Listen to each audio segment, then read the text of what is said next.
Police कर्मचाऱ्यांच्या वसाहतीतील समस्यांचा पोलीस कर्मचाऱ्यांच्या कुटुंबियांनी पालकमंत्र्यांसमोर वाचला पाढा। समस्या लवकरात लवकर सोडवण्याची केली मागणी।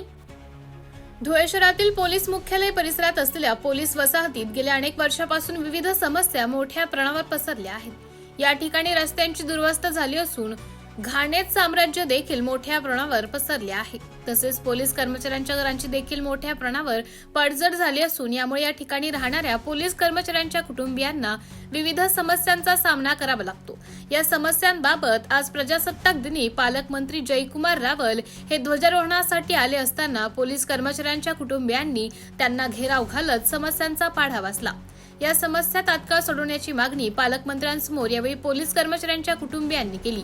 या नागरी समस्या तात्काळ सोडवण्याचं आश्वासन देखील पालकमंत्री जयकुमार रावल यांनी यावेळी दिले।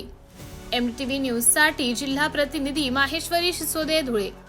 पोलीस प्रभाग 16 मध्ये कार्य चेंज करायला पाहिजे। पोलीस वसाहतीमध्ये जो आमच्या समस्या आम्ही मांडलेल्या होत्या आज 26 जानेवारी रोजी पालकमंत्र्यांनी त्यांना आणून मान्यता दिलेली आहे आणि ते सर्व काम पूर्ण करण्यात त्यांनी हमी दिलेली आहे आणि ते काम पूर्ण करून घेणार आहे। पोलीस बॉय संघटना